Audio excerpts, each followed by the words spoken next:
잠시 기도하겠습니다. 거룩하신 아버지 감사합니다. 이 시간도 말씀을 들고 섰습니다. 아버지 하나님, 우리 주님의 성령의 감동으로 기록된 말씀이기에 이 시간 성령께서 우리를 주장하여 주셔야만 말씀을 깨달을 수 있습니다. 아버지, 사사로운 생각으로 말씀을 풀어헤치지 않도록 도와주시고 성령의 감동으로만 말씀을 증거케 하여 주시옵소서. 성령의 나타남과 능력으로만 말씀을 증거할 때 놀라운 기적과 은혜가 우리 마음 가운데, 우리 생활 가운데 넘쳐나게 하여 주시옵소서. 예수님의 이름으로 기도합니다. 아멘. 오늘 디모데후서 4장 말씀을 통하여 내 직무를 다하라 라고 하는 제목으로 함께 은혜 나누고자 합니다.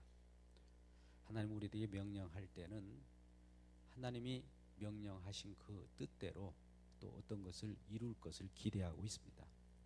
하나님 말씀은 하나도 땅에 떨어짐이 없고 그대로 이루어 갑니다. 근데 누구에 의해서 이렇게 이루어 가느냐 하는 것은 우리가 너무나 불을 보듯이 다 아는 사실이지만 누구를 통해서 이루어 가는 것은 우리 마음에 달려 있습니다. 저와 여러분이 마음을 하나님 앞에 내어놓고 주님의 분부를 받자와 그 명령에 그대로 거할 때 말씀은 우리 가운데서 이루어지게 됩니다. 오늘 말씀 보니까 이 사도 바울이 믿음의 자녀, 믿음의 아들이라고 하는 디모데 젊은 목회자에게 권면하는 말입니다. 사도 바울은 성령의 감동을 받아서 하나님 말씀을 기록했고 말씀 따라서 전도를 했고 말씀 따라서 인생을 살았습니다. 그 사도 바울이 또 함께 전도를 받았던 믿음의 자녀 디모데에게 보낸 편지를 통해서 특별하게 마지막 권면하는 말입니다. 사실 이제 사도 바울도 나이가 들어서 죽음을 앞둔 입장에서 어떻게 보면 유언과 같이 말하는 그런 모습을 봅니다. 여러분, 유언이라고 하는 것은 어떨 때 그 효력이 발생하지요? 유언하는 자가 죽었을 때 그 효력이 발생합니다. 결국 하나님도 예수 그리스도를 통해서 예수님께서 이 땅에 오셔서 모든 말씀을 하시고 행하셨지만 그 모든 것들이 십자가라고 하는 예수님이 돌아가시는 그 죽음 앞에서 모든 것이 실현되고 완성되어져 가는 겁니다. 이것이 이상하리만큼 우리는 우리가 생각할 때 살아있는 말씀, 살아있는 사람에 의해서 말해져야만 그 효능과 능력이 나타날 것 같은데 하나님 말씀은 그렇지 않습니다. 오묘한 방법으로 우리들에게 들려져서 우리의 정말 사망 권세 아래 있는 모든 것들을 함께 죽이면서 살리는 부활의 능력이 있습니다. 여러분, 그래서 우리가 가지고 있는 그 내용들이 또 하나님의 말씀으로 받아질 때 그 하나님의 밀알이 땅에 떨어져서 죽어야만 많은 열매를 맺는다고 하죠. 요한복음 12장 24절에 그렇게 말씀합니다. 내가 진실로 진실로 너에게 이른다. 어떻게 보면 진실로를 두 번 강조할 때는 정말 그런 일이 이루어진다는 거죠. 하나님의 밀이 땅에 떨어져 그대로 있으면 하늘 그대로 있는 것이고 그게 죽으면 많은 열매를 맺는다는 말씀은 우리가 죽어질 때 더 많은 풍성한 열매를 맺어 간다는 겁니다. 그건 죽어지는 그 자체가 사라지는 것은 아닙니다. 새로운 탄생으로 더 풍성하게 이루어 나가는 겁니다. 그래서 유언이라고 하는 것은 죽어지는 것이 아니라 다시 재탄생하는 놀라운 창조의 역사가 있기 때문에 우리는 죽음을 두려워하지 않습니다. 죽음은 끝이라고 생각하고 믿지 않는 사람들은 그것이 끝이니까 안타깝잖아요. 죽음을 보면서. 그러나 사도 바울은 자기가 이제 죽어가는 입장에 곧 있으면 기약할 날이 옵니다. 다 세상을 떠나고 주님의 품에 갈 것을 예비하고 이란 말씀으로 디모데에게 말씀하신 바 네 가지 사중적 의미를 강조하면서 강하게 엄히 명한다 라고 하면서 말씀을 시작하고 있죠. 1절 말씀 같이 읽겠습니다. 시작. 하나님 앞과 살아있는 자와 죽은 자를 심판하실 그리스도 예수 앞에서 그가 나타나실 것과 그의 나라를 두고 엄히 명하노니. 네. 사도 바울은 지금 하나님 앞에서와 또 살아있는 자와 죽은 자를 심판하신 예수 그리스도의 앞에서와 또 그의 나타나실 것과 그의 나라, 이 사중적으로 말씀합니다. 하나님, 예수님, 또 오실 재림주 예수님, 그리고 그의 천국에 의한 천국 앞에서 이제 엄하게 마지막으로 명한다, 이런 말씀을 하면서 권면하는 그 내용입니다. 그 내용이 2절 말씀입니다. 2절 같이 읽겠습니다. 시작. 너는 말씀을 전파하라. 때를 얻든지 못 얻든지 항상 힘쓰라. 범사에 오래 참음과 가르침으로 경책하며 경계하며 권하라. 이란 명령을 합니다. 너는 말씀을 전파하라는 거예요. 여러분, 오늘날 예수를 믿는 사람이 말씀을 전파하지 않는 사람이 있겠습니까? 근데 말씀을 전파하라는 이 강조는 그 어떤 이유가 있어요. 왜 이런 말씀을 하는가? 또 때를 얻든지 못 얻든지 항상 힘쓰라. 경책하라. 또 오래 참음과 가르침으로 그걸 훈계하라고 말씀하는 이유는 3절 말씀과 4절 말씀에 그 이유가 있습니다. 3절 4절을 읽겠습니다. 시작. 때가 이르니 사람이 바른 교훈을 받지 아니하며 귀가 가리워서 자기의 사욕을 따를 스승을 많이 두고 또 규규를 진리에서 돌이켜 허탄한 이야기를 따르리라. 아멘. 때가 이른다라고 하는 것은 이런 때가 이른다는 거예요. 지금은 예수님께서 2013년 전에 오셨기 때문에 오신 이유는 이 세상은 종말입니다. 예수님이 오신 이유는 심판하러 오실 분이에요. 그래서 본인이 많은 사람들을 믿고 따르는 자들을 위하여 심판을 대신 받은 곳이 십자가입니다. 그 후로 이 이후로는 때가 이르리니 하는 말씀은 이제 종말이 다가왔다는 거예요. 주님 오셨기 때문에 종말입니다. 앞으로 다가올 재림주가 오시기 때문에 종말이 아니라 이미 종말은 시작됐어요. 2013년부터. 그때부터 예수 그리스도의 복음을 믿지 아니하면 심판을 받아 지옥, 믿으면 천국이라고 하는 지금 추수와 알곡과 쭉정이로 지금 나누는 시대입니다. 그때부터 하나님의 복음의 말씀은 예루살렘과 사마리아와 땅 끝까지 이르러 계속 전파되고 있어요. 수많은 사람들이 알곡 신자로 예수 믿는 자로 들어왔는가 하면 많은 사람들이 심판을 받아서 불구덩이로 들어가고 있는 것입니다. 우리 눈에 보이지 않지만 그렇게 되어가고 있어요, 현재. 그래서 복음을 전파하라는 거예요. 사도 바울도 그러한 임무, 직무를 하나님께 부여받고 이방인의 사도로서 많은 사람들에게 복음을 증거하고 있는 겁니다. 때가 이르렀다는 거예요. 마지막이 이르렀다. 마지막이 이르렀는데 마지막에 이 세상의 풍조는 어떤 것인지 아십니까? 오늘 같은 본문 말씀 앞뒤에 정황을 봐서 3장 1절을 보겠습니다. 3장 1절부터 그 이하의 말씀을 통해서 보면 지금 이 마지막 때가 어떤 풍조로 흐르는가를 알 수 있습니다. 3장 1절부터 제가 읽겠습니다. 너는 이것을 알라. 말세에 고통하는 때가 이르는다. 사람들이 자기를 사랑하며 돈을 사랑하며 자랑하며 교만하며 비방하며 부모를 거역하며 감사하지 아니하며 거룩하지 아니하며 무정하며 원통함을 풀지 아니하며 모함하며 절제하지 못하며 사나우며 선한 것을 좋아하지 아니하며 배신하며 조급하며 자만하며 쾌락을 사랑하기를 하나님 사랑한 것보다 더하며 경건한 모양은 있으나 경건의 능력은 부인하는 이 같은 자들에게서 내가 돌아서라. 어떤 정황인지 아시겠죠? 마지막에는 이런 일이 있는 거예요. 자기를 사랑한다.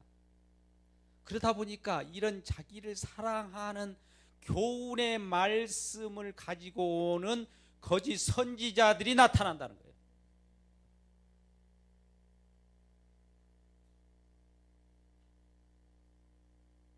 3절 말씀,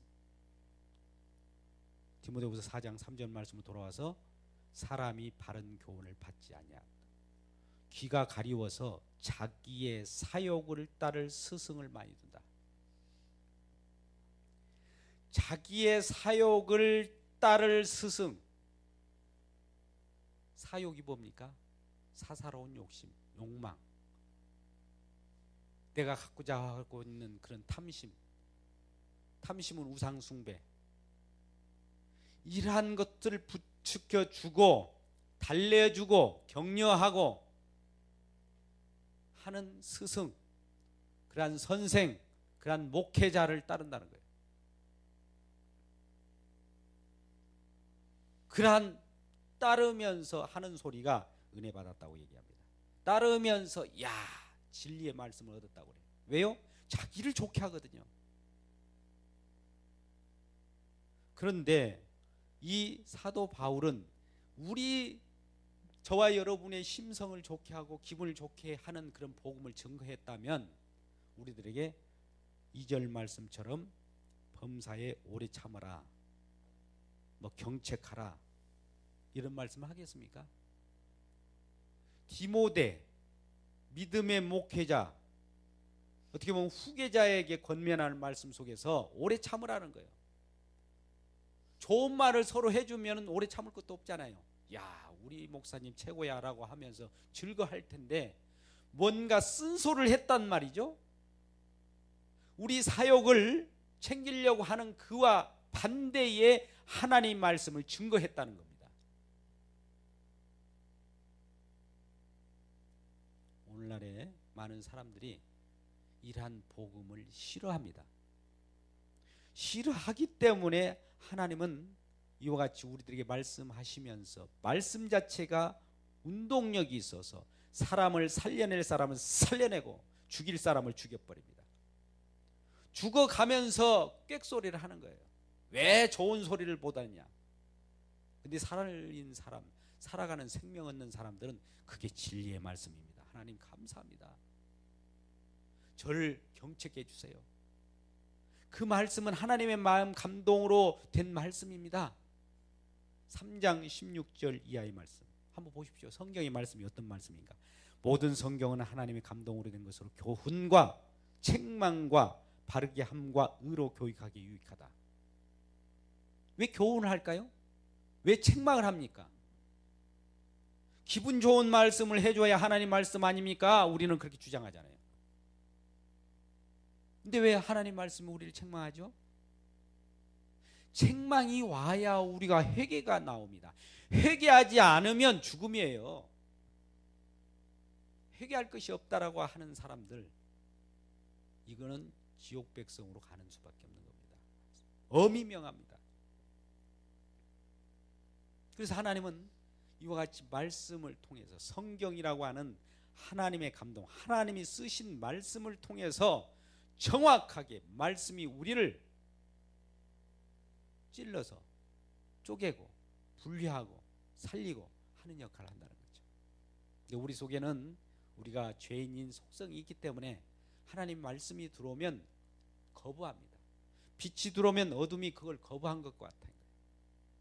우리가 영화관에 들어갈 때에도 어둠 속에서 빛에서 어둠으로 들어가려면 안 보이지 않습니까? 그와 같은 거예요.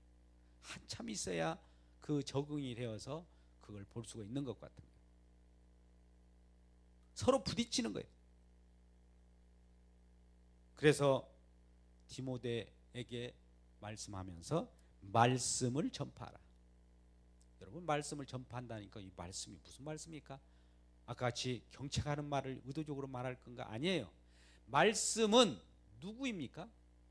태초에 말씀이 계시나 이 말씀이 하나님과 함께 계시니 이 말씀은 하나님이시라. 말씀이 육신이 되어 우리 가운데 거하심에 아버지 독생자의 영광이요 은혜가 진리가 충만하더라. 요한복음 1장 14절에 말씀합니다. 말씀 되신 그분이 육신으로 오셨다는 거예요. 그분이 누구십니까? 예수 그리스도입니다. 말씀 자체가 육신으로 오셨대요. 말씀이 육신, 사람의 모습으로 온 거예요. 그분이 바로 예수님입니다. 말씀을 전파하라고 하는 것은 예수 그리스도를 전파하라는 거예요. 인간의 사사로운 사상, 철학 이런 것을 전파하라는 것이 아닙니다. 예수 그리스도를 전파하라. 예수님이 어떤 일을 하셨는데요? 어떤 분이신데요? 어떤 인격을 가지고 오셨는데요? 예수님은 우리의 죄와 우리의 허물과 우리의 여러 가지 고통을 직접 짊어지고 골고다 산상으로 올라가셔서 이 죄를 박살내려 버린 분입니다. 그래서 승리하셨어요. 이걸 믿음으로 받으라는 거죠. 그리고 이런 믿음을 받은 자는 예수님이 가신 길과 함께 그 길을 따르게 되어 있어요. 예수님은 고난받고 나는 편리함을 유지하는 것이 아니라 예수님의 고난을 가지고 내가 죄사함을 받았기 때문에 그 길을 또 가게 되어 있어요. 예수님이 첫 번째 고난의 길을 가고 부활하시는 첫 열매가 되었듯이 우리가 예수 그리스도의 고난의 길을 가면서 두 번째, 세 번째, 네 번째 계속 부활의 생명으로 탄생하는 거예요. 아까 서두에 제가 한 알의 밀이 떨어져 죽지 아니하면 한 알 그대로 있고 죽으면 여러 열매를 맺는다고, 많은 열매, 풍성한 열매를 맺는다고 말씀드렸습니다. 예수님이 죽으셨어요. 예수 안에는 많은 생명들이 지금 탄생하고 있습니다. 천국 시민들이 계속 복음을 듣고 탄생되고 있어요. 이 풍성한 열매 속에 우리가 들어가야 합니다. 그래서 이 길은 우리가 고난의 길이라고 하지만 그 끝은 아주 열매를 풍성하게 맺는 생명의 길입니다. 우리는 마태복음 7장 13절에 이런 말씀을 해요. 좁은 문으로 들어가라. 멸망으로 인도하는 문은 크고 그 길이 넓어 그리로 들어가는 자가 많고 생명으로 인도하는 문은 좁고 길이 협착하여 찾는 이가 적음이라. 여러분, 생명으로 인도하는 길이 협착하답니다. 좁은 문이랍니다. 찾는 이가 별로 없답니다. 여러분 한번 보세요. 우리가 보자고요. 우주 전체를 한번, 지구 전체를 한번 보시고 오늘날 믿음을 강조하면서 많은 풍성한 은혜를 얘기하면서 모든 사람이 생명을 얻으려고 찾아가는 길이 있을 겁니다. 그런데 그 길이 많은 사람이 찾아가던가요? 멸망으로 인도하는 길이, 그 길이 넓다고 그랬어요. 누구나 갈 수 있는 쉬운 길이에요. 좋은 길이에요. 느낌이 좋은 거예요. 그러나 생명으로 인도하는 길은 그 길이 협착하고 찾는 이가 별로 없답니다. 그러면 여러분, 우리는 민주주의, 자본주의 시대에 살아가면서 다수결의 원칙, 많은 사람이 쫓아가는 길이 진짜일 거야 라고 하면 쫓아가는 거, 이거 조심하셔야 됩니다. 그리고 다수결이 이겨요. 예수님이 이 땅에 십자가에 죽으실 때 예수님이 이기셨으면 주님은 죽지 않았습니다. 많은 사람들이 예수를 죽이자고 그랬어요. 돌을 던졌습니다. 십자가에 매달랐어요. 죽어주는 거예요. 이 땅에 있는 것, 힘의 대결, 권력의 대결로 이기는 세계가 성경의 세계가 아닙니다. 죽는 세계예요. 예수님은 그렇기 때문에 말씀이 육신되어 오셨는데 육신 되신 그분이 죽으셨어요. 힘이 없어서 죽었습니까?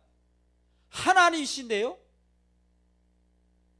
전지전능하신 그분이 왜 죽어야 됩니까? 말씀을 전파하고 말씀을 때를 얻든지 못 얻든지 증거하는 많은 사람들이 힘이 없어서 그냥 오래 참고 그럽니까? 논쟁을 왜 하지 않습니까? 그냥 죽어주는 거예요. 이기지 못해서 그러고 있습니까? 아닙니다. 저는 한때 이제 이런 경우도 있었습니다. 어떤 과정을 가지면서 많은 목회자, 엄청난 분이죠. 여러분들이 내놓으라 하면 뭐 국내 다 내놓을 수 있는 목사님들이에요. 같이 소그룹을 만듭니다. 7명 착 집어넣어요. 어떤 주제거리를 봐요. 거기에서 논리 정연하고 또 100분 토론처럼 아주 거기에서 최고로 이겨낸 자를 학점을 줘요. 그러면 기발한 아이디어를 가지고 준비해온 분들도 있고 세상적인 거 또 성경적으로 죽어지면서 그래 하면서 또 논리를 펴가는 사람들이 있습니다. 그걸 보고 느끼는 것이 뭔지 아십니까? 이 성경 말씀을 듣는 많은 무리들도 세상에 힘을 빌어서 자기를 드러내려고 하는 아주 그러한 일들도 많다는 거죠. 그래서 인간의 나약함을 보게 되는 거예요. 야, 어떻게 하려고? 왜 저걸 하는가? 마지막 때에는 자기 사욕을 쫓아가는 그러한 스승을 따른다고 했습니다. 그래서 오늘날 보면 좀 이따 우리가 점심시간에 그런 아마 그런 비디오를 잠깐 보여드릴 수도 있겠지만 사리 사욕을 부축해주고 우리들의 구미에 맞는 것들을 솔곳하게 귀를 열면 그 말은 귀를 열어요. 근데 하나님의 말씀에 대해서는 귀를 닫아버려요.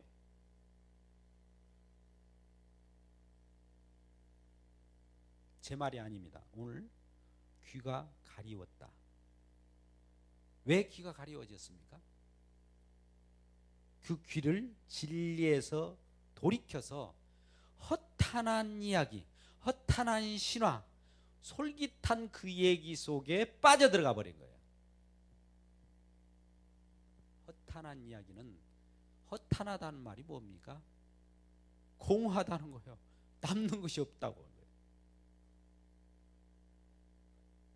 우리가 아까 마태복음 7장 13절 이하의 말씀 속에서도 말씀한 바와 같이 한 알이 밀알이 썩어지면 많은 열매를 맺고 또 그렇게 죽어지는 그 길로 가는 협잡한 길, 그 길로 가는 자마다 나중에는 결과적으로 열매를 맺고 성공의 길입니다.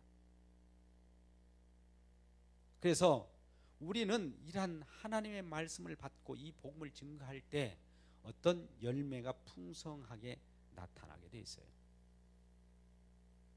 어떤 사람들의 내용은 그 열매로 안다고 했어요. 가시가 포도를 낼 수도 없고 엉겅퀴가 무화과를 낼 수도 없는 것과 같습니다.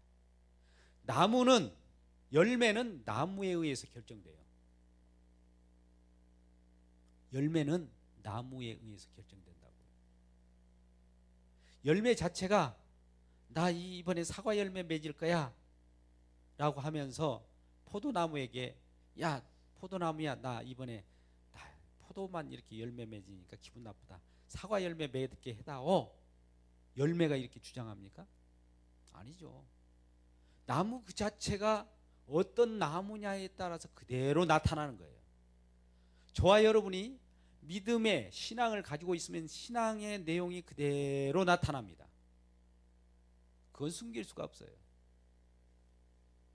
무늬만 그 열매를 이렇게 달아매 놓고 사과라고 하자. 이거 아닌다는 거예요. 그건 허탄한 거예요. 생명이 없는 거예요. 뜯어보니까 없는 거거든요. 생명도 없고. 이걸 허탄한 이야기라고 해요. 허탄한 열매예요. 그거는 멸망에 나중에 우리가 어떤 데코레이션이라든지 이걸 하다가 다 쓰이면 결국은 다 폐기 처분하잖아요. 그런데 실제로 열매를 맺으면 그 열매를 가지고 우리가 같이 풍성한 식탁을 나누잖아요. 그러면 그 식탁을 나누는 그 자체가 기쁨을 누리는 것입니다. 하나님 나라는 이와 같은 거예요. 마지막 이 시대에 여러 가지 돌아가는 내용들을 우리가 진리 가운데서 말씀을 전파하라는 그 말씀 속에는 항상 우리에게 고난이 따르고, 그렇기 때문에 항상 힘써야 되고, 범사에 오래 참음과 가르침으로 경책하며 경계하며 권하라는 것입니다.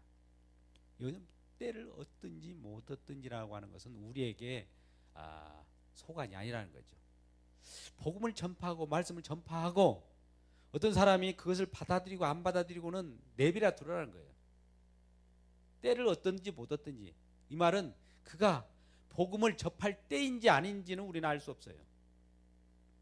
지금 현재 예수를 알지 못하더라도 나중에 알 수 있어요. 복음을 접할 수가 있으니까 또 그런 사람들을 너무 또 정죄할 필요는 없습니다. 가끔 우리는 생각을 그렇게 합니다. 이단 세력으로 여호와 증인이나 다른 신천지나 하나님의 교회나 안식일 교회나 납비 교회나 이런 데로 가는 사람들을 보고 아니다 라고 판단을 하지만은 그들을 비판할 필요는 없어요. 또 언제까 돌아올 가능성을 열어두고 하나님 앞에 간구할 수밖에 없어요. 그들은 그것이 좋은 것이요. 여호와 증인, 우리는 막 이단이라고 그래서 큰 뿔 달린 그 어떤 귀신 노름들을 하는 걸로 착각하는데 아니에요. 그런데 가면 아주 귀에 솔깃하고 가정적이고요, 서로를 위하고 얼마나 따뜻하게 하는지 모릅니다. 그러니까 이게 천국인 줄 착각을 한 거예요. 그러면서 어쩐지 아십니까? 점점 이제 마귀를 따르게 하는 거예요. 처음부터 마귀를 따르라 하면 누가 따를 사람이 있어요? 아니죠. 좋게 하거든요. 기분 좋게 하거든요. 구미에 맞게, 사욕에, 우리 느낌에 좋게 고개를 들으시고, 이 사리사욕을 분별하셔야 돼요. 어떤 사람이 물론 우리를 격려하기 위해서 말씀에 의해서 격려하는 건 좋아요. 그런데 말씀과는 상관없는 것으로 우리들에게 좋은 얘기를 한다고 해도 그것은 순간적입니다. 그 진리, 거기에 생명이 있는 건 아니에요. 허탄한 신화이죠. 그래서 이런 하나님 말씀이 어떻게 보면 잘 많은 사람이 찾지 않고 또 그것을 즐거워하지 않는다 할지라도 이것이 진정한 생명의 말씀이고 우리를 살리는 길이라는 것을 알기 때문에 마지막까지 이것을 지켜야 된다는 겁니다. 7절 8절 말씀, 사도 바울은 그와 같이 말씀을 강조하고 있어요. 나는 선한 싸움을 싸우고 나의 달려갈 길을 마치고 믿음을 지켰으니. 여러분, 믿음을 지킨다는 것이 뭔지 아십니까? 아까 같은 그러한 허탄한 데 빠지지 않고 주님의 올곧은 말씀에 서서 그대로 믿음 가운데 있는 이 내용이에요. 이제후로는 나를 위하여 의의 면류관이 예비되었으므로 곧 의로우신 재판장이 그날에 내게 주실 것이며 내게만이 아니라 주의 나타나심을 삼아하는 모든 자예요. 우리 주님이 완전한 심판을 하시기 위하여 곧 오신다고 되어 있습니다. 그때는 우리가 그때 재림주로 오시는 예수님 앞에서 이제 믿겠습니다, 그때는 안 되는 거예요. 그때는 믿는 자냐 믿지 않는 자가 있는 것을 보러 오시는 거예요. 지금은 믿음을 복음을 통해서 믿게 하고 또 이러한 하나님 말씀을 진정으로 나는 죽는 길 같은데 그 미랄이 썩어지는 것처럼 내가 고난의 길을 가도록 하나님 말씀을 종용하니 그대로 나아가겠습니다 라고 하는 것을 받아들이고 오래 참고 또 견디며 매사에 그것을 즐거워하며 기다리는 이 자들에게 이러한 생명이 담보되어 있고 생명을 주시는 면류관인 것이죠. 여러분, 우리는 면류관이 여러 가지가 있습니다. 요한계시록 2장 10절 이하의 말씀 속에서 이런 말씀입니다. 내가 죽도록 충성하라. 그리하면 내가 생명의 면류관, 생명의 관을 내게 주리라. 죽도록 충성하라고 하는 것은 열심을 내라는 뜻이 아니라 하나님의 말씀과 믿음을 지키라는 거예요. 지키는 것이 충성하는 겁니다. 우리는 그러잖아요. 누군가가 상사가 어떤 부하 직원에게 어떤 지시를 내릴 때 지시 내린 것을 그대로 지켜줘야 되는데 그 지시와는 상관없이 엉뚱한 일 열심히 해요. 열심히 한다고 그게 충성입니까? 지시 내린 대로 해줘야 되는 거예요. 우리도 신앙생활도 하나님의 말씀대로 따라줘야 이게 충성된 종이라고 하지. 하나님은 하나님 말씀대로 말씀하셨는데 하나님 말씀하세요. 난 내가 열심히 하겠습니다. 내 스스로 열심히 하겠습니다. 이건 통하지 않아요. 말씀대로 열심히 하셔야 돼요. 말씀대로 살으셔야 돼요. 말씀대로 사라지지 않을 때 하나님하고 통해하는 심령으로 회개할 때 그것도 하나님의 말씀으로 사라진 것으로 하나님 인정해 주실 정도로 긍휼이 풍성하신 하나님이셔요. 우리는 달려갈 길을 다 달려간 다음에 면류관을 얻습니다. 우리가 고린도전서 9장 23절 이하의 말씀 속에서도 사도 바울은 운동장에서 경주하는 모습을 가지고 이 면류관을 주고 안 주고를 말하고 있습니다. 근데 면류관을 받았는데 썩을 면류관을 받은 자들이 있었다는 거죠. 그런데 썩지 않는 영원한 생명의 면류관을 받은 자들이 있다는 거예요. 근데 우리는 어디로 달려갑니까? 썩을 면류관을 받으려고 달려갑니까? 아니면 썩지 않냐는 영원한 면류관을 받으려고 달려가십니까? 우리가 많은 노력을 합니다. 많은 이제 수능생들도 곧 다가올 마지막 갈고 닦은 것들을 마지막 평가합니다. 그 속에서 갈고 닦았던 것들이 결국 하나님의 은혜대로 믿음으로 달려가면서 성취하는 그 내용이라면 생명의 멸관의 길로 계속 주어질 것입니다. 그러지 않고 나만의 독자적으로 사리사욕을 갖기 위하여 달려갔다면 물론 그 면류관은 받을지 모르지만 썩을 면류관이 있다는 거예요. 그러니 우리는 이러한 달려가는 그 방향은 오직 예수 그리스도의 진리 대신 그분을 향하여 주를 쫓아가야 될 것이고 그 길은 협착한 것처럼 보이나 그 속에는 생명이 있음을 알고 달려가서 의의 멸관, 생명의 멸류관을 다 얻고 풍성히 누리는 저와 여러분 되시기를 주님의 이름으로 축복합니다. 기도하겠습니다.